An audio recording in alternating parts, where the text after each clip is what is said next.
আসুন আমরা জেনে নিই যে 4 ব্যক্তির উপর আল্লাহ তাআলা লানত করেছেন, অভিশাপ করেছেন, তারা জাহান্নামী।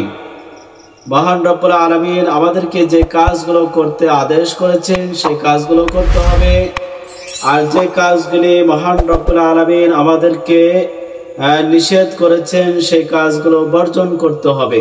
সে খারাপ কাজগুলোর মধ্যে, গুনার কাজগুলোর মধ্যে এমন কিছু গুনার কাজ রয়েছে যে কাজগুলি করলে মহান রব্বুল আলামিন তার উপর লানত করেন, অভিশাপ করেন। 1 নাম্বার হলো সতী সাধবী নারীর প্রতি মিথ্যা অপবাদ দেয়া। সেই সম্পর্কে আল্লাহ সুবহানাহু ওয়া তাআলা পবিত্র কুরআনুল কারীমের সূরা নূরের 23 নম্বর আয়াতে আল্লাহ তাআলা বলেন, ইন্নাল্লাযীনা ইয়ারমুনাল মুহসানাতিল গাফিলাতিল মুমিনাতি লুইনু ফিদ দুনিয়া ওয়াল আখিরাহ ওয়া লাহুম আযাবুন আযীম। আল্লাহ সুবহানাহু ওয়া তাআলা বলেন, যারা সতী সাধবী সরল মনা মুমিনা নারীদের প্রতি মিথ্যা অপবাদ দেয়, দুনিয়া ও আখিরাতে তাদের জন্য অভিশাপ এবং তাদের জন্য রয়েছে মহা শাস্তি। 2 নম্বর হলো আত্মীয়তা ছিন্নকারী।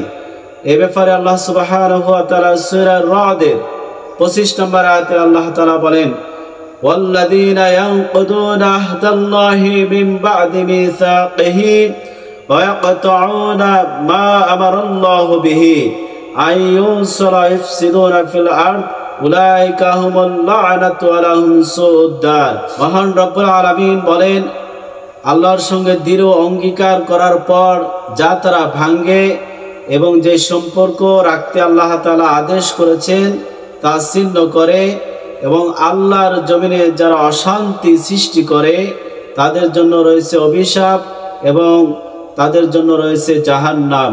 2 নম্বর হলো কুফর। এই ব্যাপারে আল্লাহ সুবহানাহু ওয়া তাআলা সূরা বাকারার 161 নম্বর আয়াতে বলেন, ইন্নাল্লাযীনা কাফারু ওয়া মাতু ওয়া হুম কুফফারুন উলাইকা আলাইহিম লা'নাতুল্লাহি ওয়াল মালাইকাতি ওয়ান নাসি আজমাইন। আল্লাহ সুবহানাহু ওয়া তাআলা বলেন, নিশ্চয় যারা কুফরি করে এবং কাফের অবস্থায় যারা মৃত্যুবরণ করে, আল্লাহ ও সমস্ত ফেরেশতা এবং মানুষের অভিশাপ। 4 নম্বর হলো মানুষ হত্যা করা। এই ব্যাপারে আল্লাহ সুবহানাহু ওয়া তাআলা সূরা নিসার 93 নম্বর আয়াতে আল্লাহ তাআলা বলেন, ওয়ামান ইয়াকতুল মুমিনা মুতাআম্মিদান ফাজাযাহু জাহান্নামু খালিদান ফিহা وغضب الله عليه ولعنه وأعد له عذابا عظيما। আল্লাহ সুবহানাহু ওয়া তাআলা বলেন, যারা ইচ্ছাকৃতভাবে মুমিনকে হত্যা করে তার জন্য রয়েছে জাহান্নাম, সেখানে সে স্থায়ী হবে। মহান রব্বুল আলামিন এই ব্যক্তির উপর লানত করেছেন এবং অভিশাপ করেছেন, রাগান্বিত হবেন এবং তার জন্য প্রস্তুত রাখবেন জাহান্নাম। মহান রব্বুল আলামিন আমাদেরকে এই 4 ধরনের ব্যক্তি থেকে হেফাজত করুক। সবাই বলে আমিন।